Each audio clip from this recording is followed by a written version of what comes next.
Oi, meu nome é Carolina Vidal, eu sou psicanalista e eu recebi uma proposta para fazer um vídeo comentando sobre uma entrevista da Clarice Lispector. Foi uma entrevista feita pelo Júlio Lerner, que é considerada uma das entrevistas mais importantes dela. Importante dizer que a Clarice deu pouquíssimas entrevistas na vida, ela não gostava de dar entrevista, mas essa especificamente aconteceu logo antes da sua morte, em 1977, por um câncer de ovário. Bom, vamos começar então.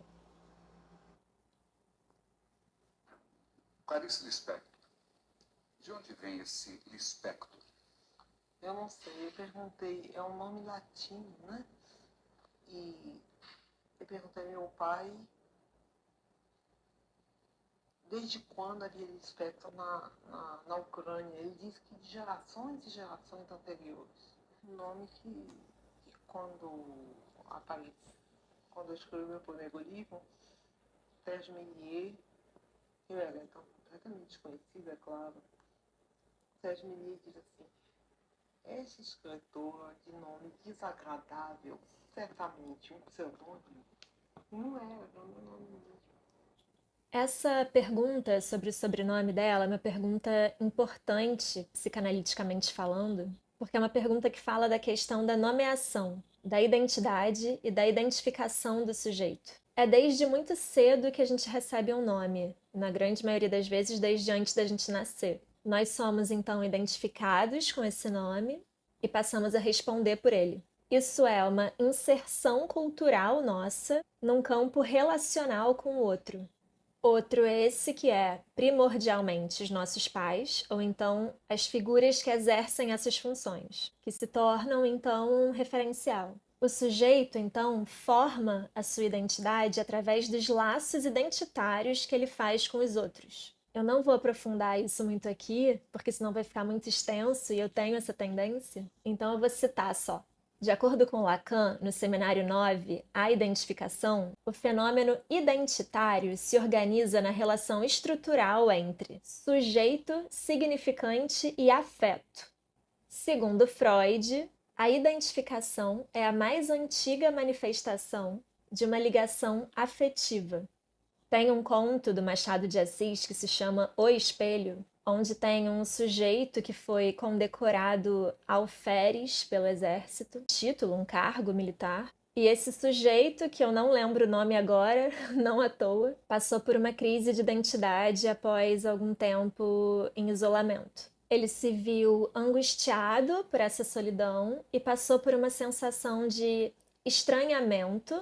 Tá aí mais um conceito freudiano, o estranho familiar ou o infamiliar. São duas traduções que eu gosto. Então, ele teve uma sensação de estranhamento de si e da sua identidade. E com isso, ele passou a se chamar de Senhor Alferes, em vez de pelo próprio nome. Ou nome próprio, fazendo uma referência ao filme brasileiro de 2008 do Murilo Salles, estrelado pela Leandra Leal, que é baseado no livro da Clara Averbuch, que é simplesmente incrível, uma paulada, vale muito a pena. Mas voltando, o interessante é que o senhor Alferes vive um estranhamento de identidade por estar sozinho, ou seja, sem uma outra pessoa para lhe dizer quem ele é. Então, eu acho que isso representa bem essa questão da identidade como algo relacional. Isso também me lembra o livro O Estranho, do Camus. Eu vou colocar todas essas referências que eu tô falando na legenda depois. Eu vou citar uma passagem de um livro da Clarice, que é Uma Aprendizagem ou o Livro dos Prazeres, que diz assim: Ele, Ulisses, dissera uma vez que queria que ela, ao lhe perguntarem seu nome, não respondesse Lore, mas que pudesse responder: Meu nome é eu. Pois teu nome, dissera ele, é um eu. Tudo a ver com essa questão da identidade. Há alguém na família Lispector que chegou a escrever alguma coisa? Bom, eu soube ultimamente, com a minha enorme surpresa, que minha mãe escrevia. Não publicava, mas escrevia. Você chegou a ler as coisas que sua mãe escreveu, Não, eu só soube há poucos meses.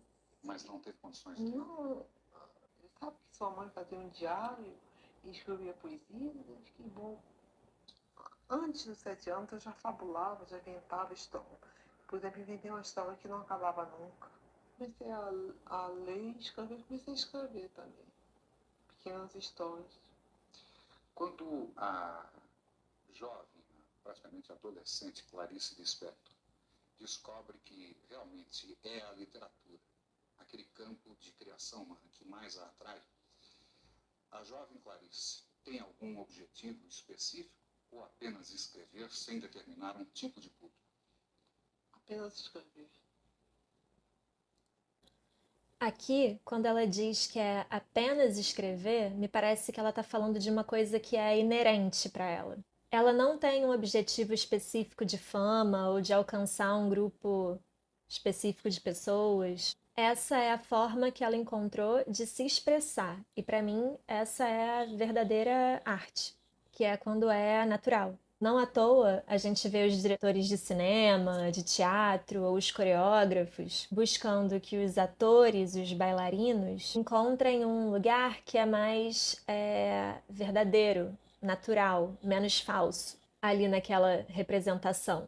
Mas eles estão representando uma coisa que veio da cabeça do diretor, do coreógrafo, que é quem tem intimidade de fato com aquilo, com aquela criação. A pessoa que vai representar aquilo, não necessariamente. Então, ele fica numa busca com aquela pessoa para que ela consiga representar aquilo que é da intimidade dele, aquilo que é a criação dele, da maneira menos falsa possível, mais verdadeira possível, para se aproximar o máximo daquilo que está dentro dele. Ainda a respeito dessa fala dela, né, que o objetivo dela é de apenas escrever, eu acho interessante a gente falar sobre o fato de que a Clarice tinha uma forma muito honesta de se comunicar, muito pura. Ela fala: de agora em diante eu gostaria de me defender assim. É porque eu quero e que isso bastasse.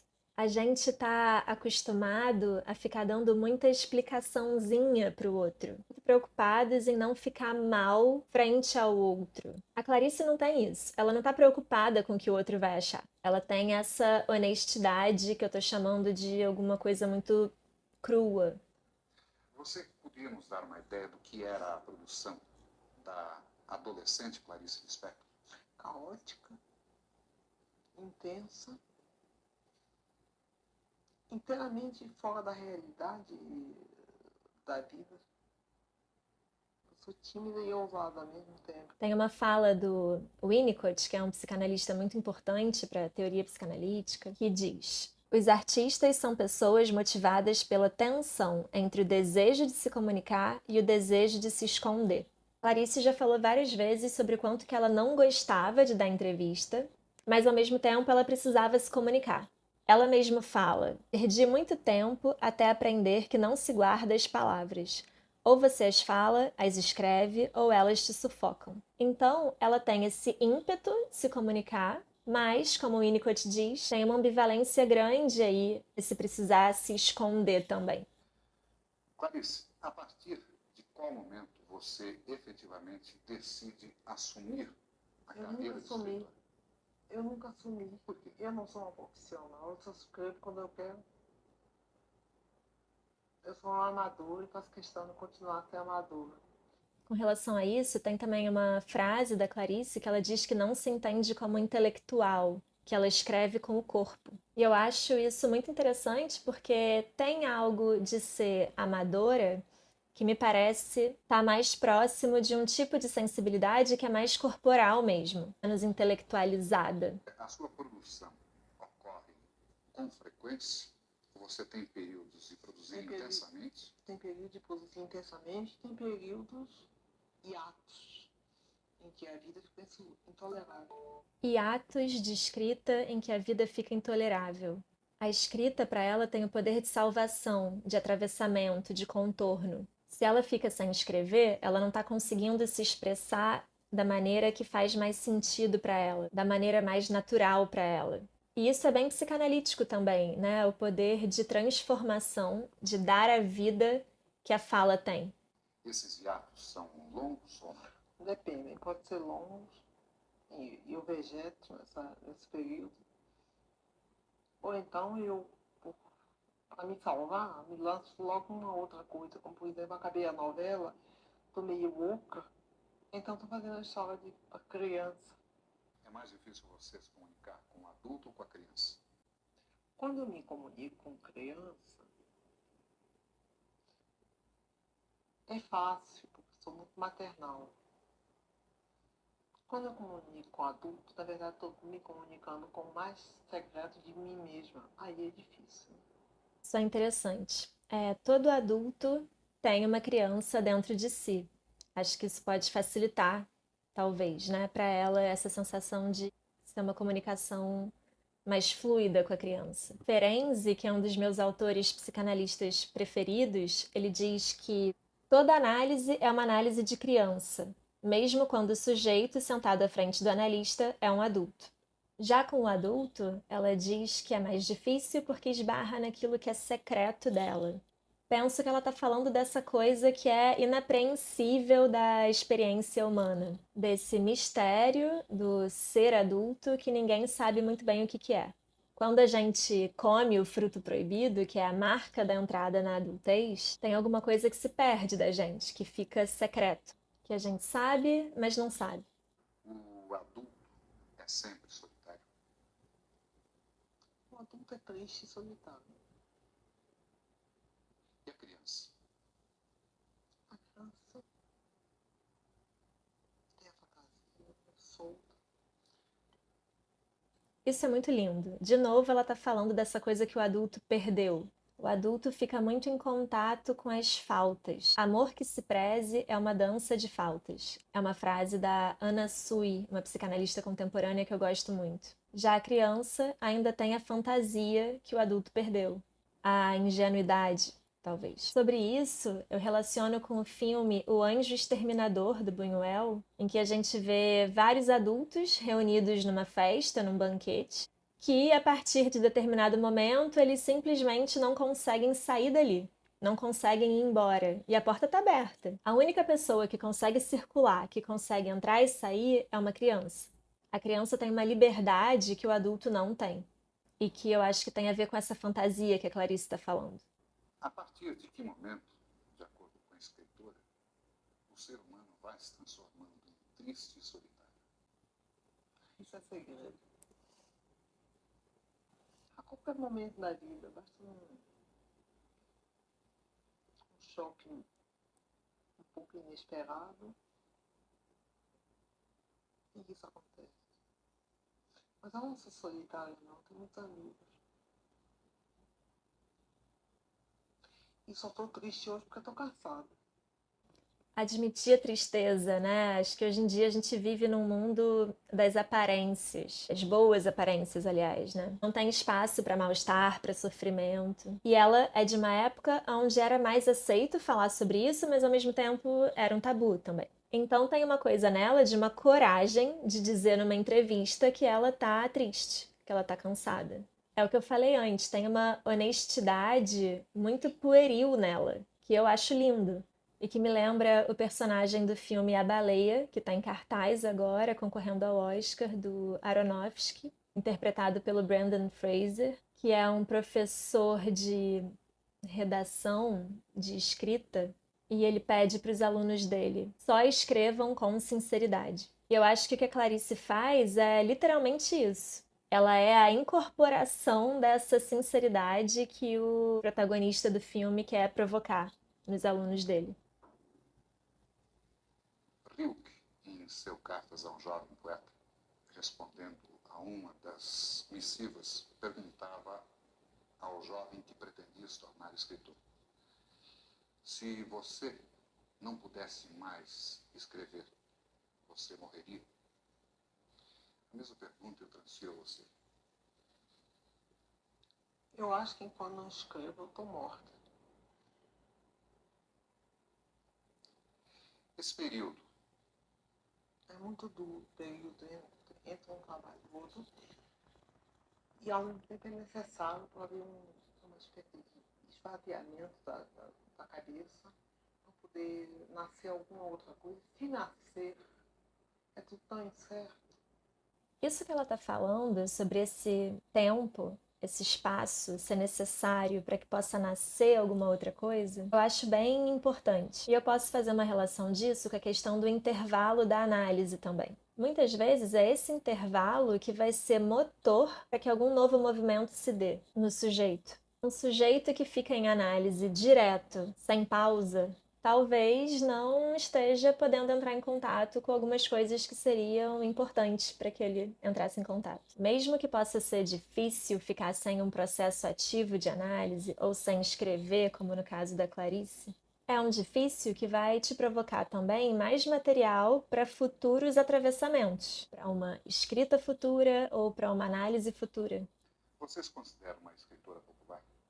Não. Me chamam até de hermética. Como é que posso ser popular sendo hermética? Eu me compreendo. Bom, tem um conto meu que eu não compreendo muito bem. Que conto? O Ovo e a Galinha. Isso é incrível. A gente tem uma tendência hoje a achar que a gente tem que se conhecer totalmente, porque só assim a gente vai chegar lá. Sabe-se lá onde é que é esse lá? É o tal do autoconhecimento, que eu tenho muito incômodo com essa expressão. Nós somos seres regidos pelo nosso inconsciente, que tem uma força gigantesca. O inconsciente é aquilo que a gente não sabe sobre a gente e que vamos continuar sem saber. É importante que a gente não tenha esse autoconhecimento todo. Tem uma razão para que a gente não saiba de determinadas coisas. Às vezes, muita lucidez é traumático. O processo de recalcamento, que é a pedra angular da psicanálise, é um mecanismo de defesa. Todo mundo tem direito a essa legítima defesa, ou seja, poder recalcar alguma coisa, esquecer alguma coisa. Quando uma pessoa passa por uma situação muito traumática, se aquilo fica muito evidente ali para ela, ela não dá conta. E aí eu poderia falar também dos oráculos, né? E tudo aquilo que pretende dar respostas. O que vai acontecer? Eu vou conseguir aquele emprego? Eu vou namorar com aquela pessoa? Caso essas respostas fossem até verdadeiras, será que também não tem algo de nocivo em saber? Saber tudo o que eu quero pode ser de uma lucidez insuportável e até enlouquecedora. Eu acho lindo que a Clarice se permite não compreender tanto sobre uma coisa que ela mesma escreveu. Vou ler mais uma passagem do Livro dos Prazeres da Clarice. Não entender era tão vasto que ultrapassava qualquer entender. Entender era sempre limitado. Mas não entender não tinha fronteiras e levava ao infinito. Compreender era sempre um erro. Preferia a largueza tão ampla e livre e sem erros que era não entender. Era ruim, mas pelo menos se sabia que se estava em plena condição humana. Uma coisa que eu escrevi sobre um bandido, sobre um criminoso chamado Mineirinho, que morreu com 13 balas, quando uma só bastava, e que era devoto de São Jorge e tinha uma namorada, que deu uma revolta enorme. Sobre esse seu trabalho em torno de Mineirinho, qual o enfoque que você vê? Qualquer coisa assim, então, o primeiro tiro me espanta, o segundo tiro, não sei o que, o terceiro tiro, coisa, o 12º me atinge, o 13º sou eu. Eu era um cachorrinho meio massacrado pela polícia. Isso é sem palavras. Então, por que continuar escrevendo coisas? E eu sei, porque no fundo a gente não está querendo alterar as coisas, a gente está querendo desabrochar de um modo ou de outro, né? No seu entender, qual é o papel do escritor brasileiro hoje em dia? De falar o menos possível.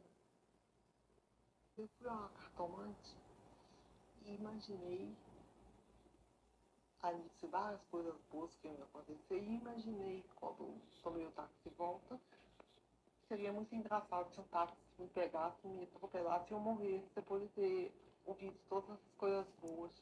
Genial. Acho que isso fala de uma ironia dela com ela mesma por ter ido buscar uma verdade. Ela pode até acreditar, mas tem um ceticismo ao mesmo tempo, me parece. Ceticismo não fala de descrença, fala de dúvida.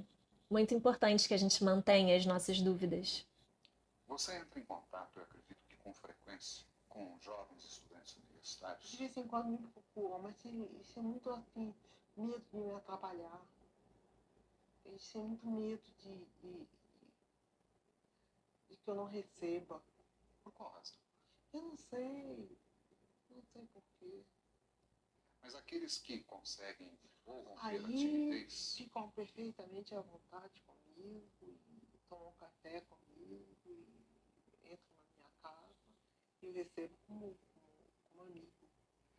Dá pra ver que ela tem uma grande simplicidade no jeito de ser e também na forma de falar, né? Apesar de toda a intensidade da escrita da Clarice, ela é uma pessoa simples. de seus trabalhos, qual aquele que você acredita que mais atinja o público jovem? Depende inteiramente. Por exemplo, no meu livro A Paixão Segundo GH, um professor de português do Pedro II veio lá em casa e disse que leu 4 vezes o livro e não sabe do que se trata. No dia seguinte, uma jovem de 17 anos, universitária, disse que este livro é o livro de cabeceira dela. Não dá para entender. A Clarice não está comprometida com nenhuma verdade absoluta. Ela banca a questão da singularidade, que é o mais importante quando a gente fala de pessoas, de sujeitos. A psicanálise se pauta na singularidade. É por isso que a psicanálise não se presta a dar nenhum diagnóstico. Diagnosticar é agrupar a pessoa, ele perde a sua singularidade. A psicanálise não pretende ajustar o desajustado e nem consertar o corpo que não obedece à anatomia. A psicanálise acolhe o mal-estar e concilia a psicopatologia com o cotidiano. Ou seja, não tem como responder essa pergunta mesmo, de qual livro as pessoas costumam gostar mais. Cada um vai ter um interesse, que é singular. Uma questão de inteligência, de sentir, de entrar em contato. Professor de português e literatura, que devia ser o mais apto a me entender, não me entendia. E a moça de 7 anos lia e relia o livro. Você discute muito com a Clarice Lispector, escritora? Não. Eu me deixo ser. Que convivem em paz? Às vezes não em paz, mas Normalmente, que tipo de problema a Clarice Lispector, escritora, traz a você? às vezes o fato de me considerarem escritora me isola. Me põe um rótulo. Ó, o rótulo. É exatamente o que eu estava falando agora. Rotular é o contrário da singularidade. Tudo que eu digo é a maior bobagem, então é considerada como uma coisa linda ou uma coisa boba, tudo abaixo de ser escritora. É que no fundo eu escrevo muito simples, sabe? Será que as coisas simples hoje são recebidas de maneira complicada? Talvez, mas eu escrevo simples. Eu não enfeito. Emoção? Raiva, um pouco de raiva. Com quem? Comigo mesmo. Por que, Clarice? Sei lá, eu tô meio cansado Por quê? de mim mesmo. Mas você não renasce e se renova a cada trabalho novo? Bom, agora eu morri. Vamos ver se eu renasço de novo. Por enquanto eu tô morta. Bom, sobre essa última fala, por enquanto eu tô morta, eu vejo muitos comentários em trechos dessa entrevista na internet, no Instagram, das pessoas falando sobre a Clarice soar como depressiva, melancólica, energia pesada, forma que chega a ser até decepcionante. Olha, eu acho que a gente tira um motor para a criação que está muito próximo da dor da existência. As pessoas que são lúcidas o suficiente para terem um contato com o real, e aqui real lacaniano mesmo, contato com o desamparo da experiência humana, precisam fazer alguma coisa com isso. Ou se afundam ou criam. Quem não entra tanto em contato com tudo isso é mais medíocre, na minha opinião. Medíocre significa comum, né? Só para deixar claro. Só acho que a mediocridade, que muitas vezes está dentro de cada um de nós também, impede que a gente chegue a determinados lugares. E os artistas têm uma potência que muitas vezes vem desses lugares mais sombrios mesmo. Ela diz: por enquanto eu tô morta. Ela tá claramente num desses hiatos de escrita, onde ela acessa mais essa dor, como a gente falou mais cedo. Então eu acho natural que ela soe depressiva. Talvez ela esteja mesmo, mas não importa. E é muito difícil também para as pessoas escutarem a dor do outro, seja ele quem for, né? Uma pessoa comum ou alguém como ela. Todo mundo pergunta: e aí, tudo bem? Esperando escutar um tudo bem de volta. É muito difícil estarem disponíveis mesmo a escutar sobre a dor, sobre o sofrimento, sobre a raiva do outro. Parece que são sentimentos que têm que ser exterminados do mundo atual. É errado se sentir assim, não pode, tem que ser feliz. A Clarice faz alguma coisa com esse sentimento dela. Ela escreve. Outras pessoas fazem análise. Outras pessoas fazem outras coisas. Não tem um caminho melhor ou pior. Mas tem gente que só ignora e varre para debaixo do tapete. Não está disposto a olhar para aquilo. Mas, se não olhar, tem um preço. Sempre tem um preço. Continuando com a minha defesa da Clarice, quando as pessoas falam dela como depressiva, bipolar, borderline, doente mental, o que eu posso dizer sobre isso enquanto psicanalista são duas coisas. A primeira coisa é, como eu falei, que a psicanálise não está interessada no diagnóstico. Não que a psicanálise rejeite o diagnóstico, mas essa não é a função do analista. Essa é a função de outros profissionais. Quando um sujeito que senta na minha frente chega com um diagnóstico através de um psiquiatra, por exemplo, para que eu possa realmente escutar esse sujeito, eu preciso despi-lo desse diagnóstico e me despir também do meu preconceito com relação a esse diagnóstico. Senão eu não consigo escutar. Se eu fosse atender a Clarice e ela chegasse para mim com um diagnóstico de depressão, a depressão só seria um tema entre a gente se ela quisesse que fosse um tema. Se não, eu vou escutar a pessoa Clarice que tem essa dor, aquela outra dor, esse sentimento, e tentar entender, dentro do possível, junto com ela, o que a gente pode fazer sobre isso. A segunda coisa é que, tendo dito tudo isso, a verdade é que os artistas e os loucos têm algo em comum. A Anísia da Silveira, psiquiatra brasileira, nascida em 1905, foi reconhecida mundialmente, que teve um trabalho incrível com psicóticos artistas, tem uma frase que é: os artistas e os loucos mergulham nas mesmas águas, mas os artistas voltam. Quando ela diz que os artistas voltam, eu entendo que ela está dizendo que os artistas são aqueles que conseguiram dar algum contorno para aquela loucura, que eu chamaria, em vez de loucura, de uma hiperdisponibilidade. Uma disponibilidade que o não louco, o neurótico, não tem para criar. Não tem mesmo. O meu livro preferido dela, acho que deu para perceber, é Uma Aprendizagem ou O Livro dos Prazeres. Acho que dá para ver que ele tá bem estragado, bagunçado. Eu bagunço um livro na mesma medida em que o livro me bagunça, ação e reação, literalmente. E eu adorei fazer essa análise selvagem da Clarice Lispector. Espero que vocês também tenham gostado.